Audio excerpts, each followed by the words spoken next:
guud ahaan ergoy Soomaaliya oo dhan deegaan kasta joogtaan waxa idin imaan doona musharaxiin aad u fara badan haddii maanta musharaxa dabcan aan u qalmin xilkaasi aad u soo doorataan waxaad ku xisaabtataa bertiin la xisaabtami karin sababtoo ah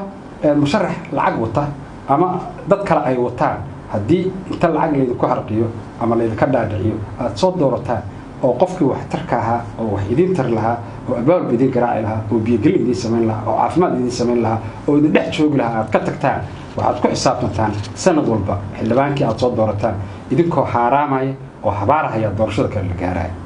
marka dabcan waxaan idin kula talinaynaa guud ahaan meel kasta joogtaan ergada dalka iyo dadka u naxa masayrka dalka iyo dadka u naxa qofka aad isleedihiin dabcan kana mudan oo aan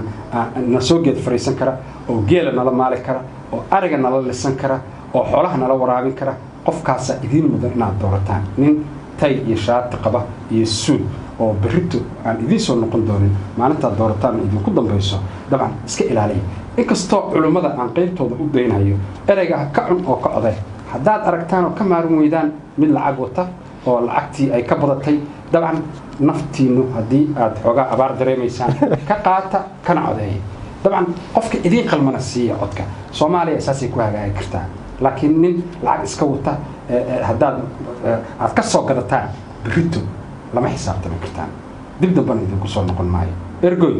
culimada xaaraan iyo xalaal ayaga noo fasiri doona insha Allah toddobaadii soo socda laakiin kaad ka maalmo weydaan ka cun oo ka odeeya hadii alla yiraahdo Soomaaliya waxa ka jira fiiri mustaqbalkii dadka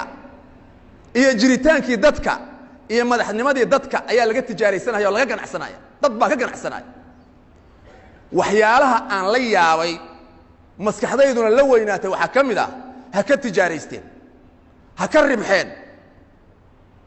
mid alla midkii madaxnimo ka raba Soomaaliya inuu madax ka noqdo adduunyo u socda dal iyo dad inuu u shaqeeyo midna ma rabo macruuf way wala yaqaana ha ka shaqeysteen haday rabaan laakiin waxaan la yaabay